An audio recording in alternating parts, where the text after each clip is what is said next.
Yo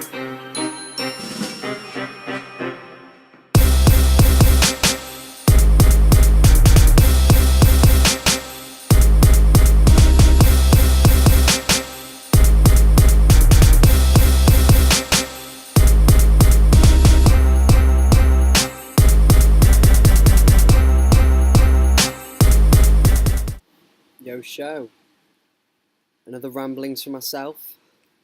Been a little while, but yeah, 2 months in I think to my Madagascar The Comoros leg of the journey, and it's said that Madagascar is one of those places that you come here and you either absolutely love it or absolutely hate it, and I reckon I've fallen for the love side of things, I think. But yeah, so this is where I am. Communication's been a bit down. Madagascar hasn't really been the best for Wi-Fi and internet, but it's good. It's been enjoyable. So yeah, I thought I may have done a couple more countries by now, but thinking about it, Madagascar is absolutely huge. So the distance I've covered coming here is mad. It covers an area of 580,000 square kilometres, making it like the 4th largest island in the world and 2.5 times the size of the UK. So even just travelling around it is a task and very difficult. But yeah, a little bit about Madagascar.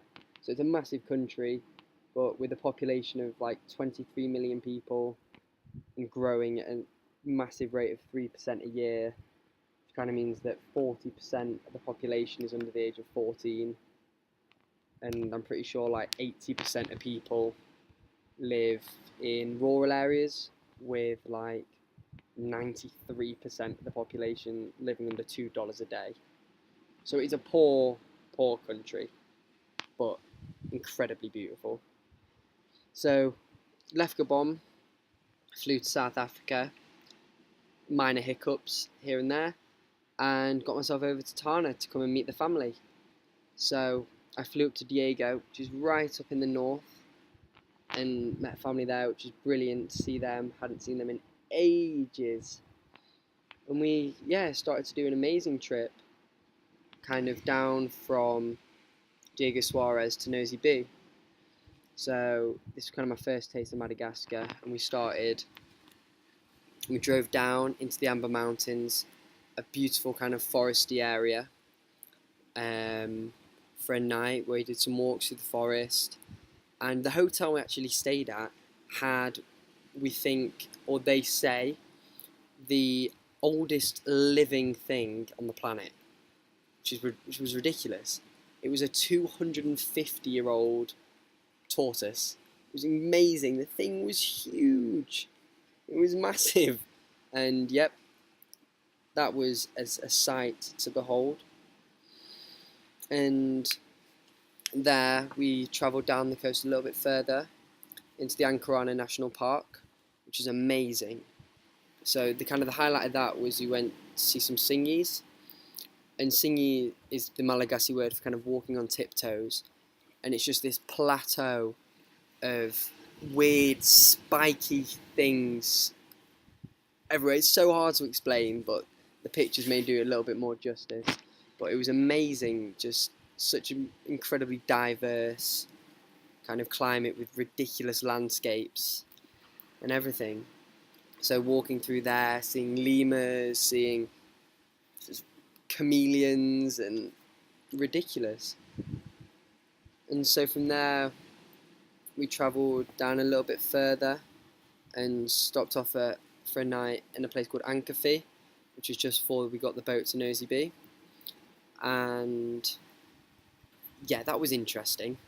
We encountered some bugs there, so that was more rainforest based. And yeah, so going to bed at night, lovely hotel overlooking the water, the emerald waters, and suddenly I'm just in the bathroom, frog toad thing jumping in the toilet, having praying mantises on the mosquito net, and brushing our teeth before we go to bed. And all of a sudden Polly just goes, guys, there's a scorpion in the sink. What? And literally there was a scorpion just in the sink. Oh, come on! So we're picking it up with the coat hanger, lobbing it outside, go back to brushing our teeth, and there is another scorpion coming up the sink.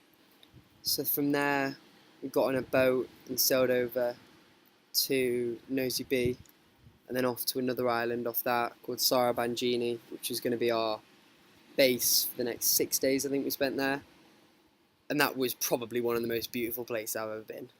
It was just an island, just with a hotel, beaches, most white beaches, the most beautiful sea, and literally we just did absolutely nothing for 6 days. Ate food, drank alcohol, had Christmas on the beach, which is, who doesn't love Christmas on the beach? Scuba dived every day, went on boat trips, and yeah, it was unbelievable how nice that place was. So we left our little island paradise after 6 days and flew over to the Comoros, which is an island chain just off the northwest tip of Madagascar. And we flew into a place called Mayotte, and honestly, I've never been more confused in my life. We had no idea what country we were part of, where we were. It's like, is it his own country? Is it Comoros? Is it part of France? It was so confusing just getting there and having no real idea where you are. And then, so we flew over to the Comoros and got welcomed at a hotel, like, welcome to the end of the world. And it was remote. It was beautiful. The island we were at was just massive, big, steep mountains, forest, beautiful waters with some of the best scuba diving in the world.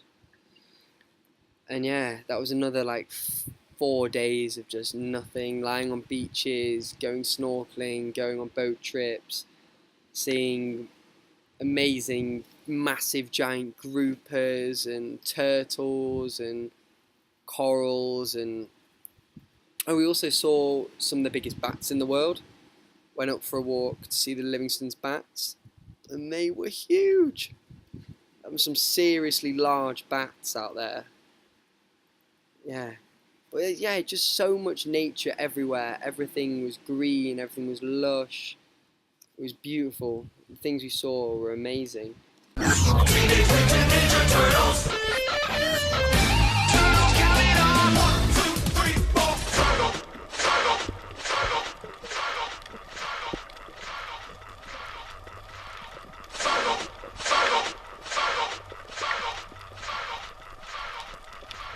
Bracco 161.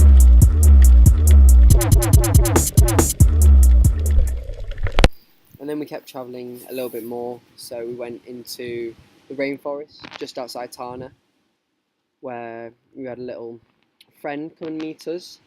Vanessa joined us, and this rainforest, yet again, just amazing. Just lemurs and chameleons, and yeah, so Madagascar is kind of classed as a biodiversity hotspot. So it kind of contains less than 1% of the world's surface, but it's said that it contains well over 5% of all its animal and plant species, which is incredible for such a small country and island. And something even more fascinating than that is the fact that half of Madagascar's kind of flora and fauna species are found in one rainforest, one small rainforest in the northeast, I think, of Madagascar. So that means 2.5% of all the world's flora and fauna species are found in this one rainforest, this one speck, which is absolutely mind-blowing. And so like 89% of all its like 13,000 flowering species are all endemic, including like 1,000 orchids, you have baobabs. It has like a fauna count of 180,000 different species, which are found all over its beautiful waters, and it's ridiculous. Like everything is endemic due to kind of how it was separated from the big continent like 160 million years ago. They have 12 different species of lemurs. I think my favourite's the Indri, which we saw in that rainforest. Loads of. You can just hear their calls from miles around. You're seeing the biggest species of chameleons, the smallest species of chameleons, and everything in between. Due to this bad internet Wi-Fi situation here. When Vanessa came over to join us, me and her had absolutely no idea where we were going to go next. It was like, do we go to the island Saint Marie in the northeast? Do we go down to Tulliar in the south? What's it going to be? Is it going to be raining? And we just did it one day. Just like, right, go in Tulliar, or go to Anakau. Just looking through the guidebook, just like here, let's do it. So me and her flew down and spent, I think it was 4 days on the beach in Anakau, which is just south of Tulliar, which is beautiful.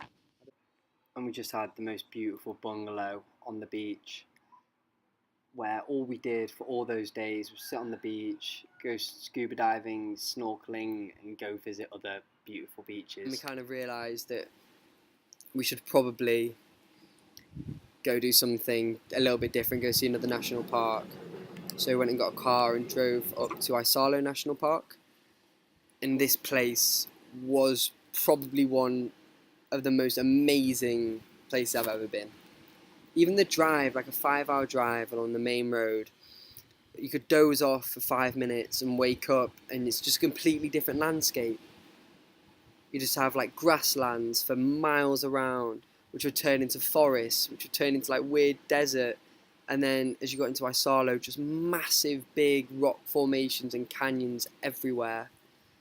And it was incredible. So we kind of did 2 walks there in the day we were there, just giving us incredible views of just plateau for miles around, climbing up, and it was incredible. And the second day we did a big, I think it was 11k walk, just all along the top of the ridge line, following up and down, seeing lemurs, seeing views, swimming in waterfalls. What more can you ask for? It's been amazing. Vanessa ended up leaving and I was still pretty stuck on what I was going to do afterwards. Didn't really plan very well, but it all came amazingly together. And where am I now? I'm in Andavadok, 8 hours drive north of Tulliar, and I've been here for a month, being a volunteer for an organisation called Blue Ventures. And life here is brilliant. So I'm just scuba diving every day, learning all about benthic and coral. I got my rescue diver and we're just out every day, scuba diving, doing little bits about the community, homestays, collecting survey data, and it's amazing. So there's a group of 5 of us out here now, and it's just so much fun. And so we've been doing all that, seeing the most amazing reefs. So we're on the Toliara Reef, which is one of the largest in the world, 150 kilometers long, which is ridiculous. And so incredibly fortunate that I get to dive this twice a day, day in, day out. And yeah, so done a couple of trips out as well.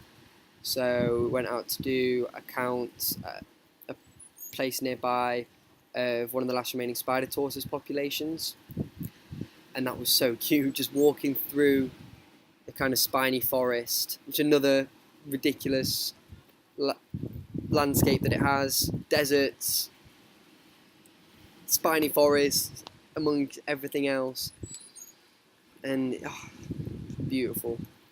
And finding tiny little tortoises kind of huddled up together, having to count them and measure them and everything.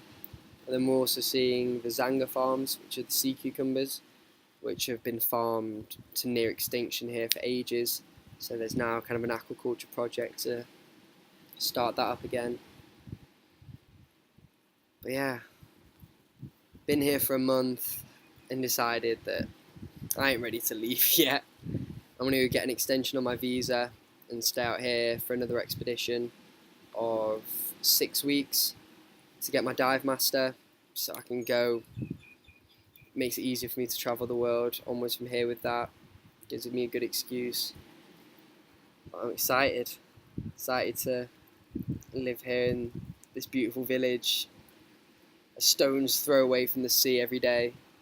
Whenever I want, that's all we do, just go run into the sea, play, knock about. It's not a bad life here. let's see how the next 6 weeks go.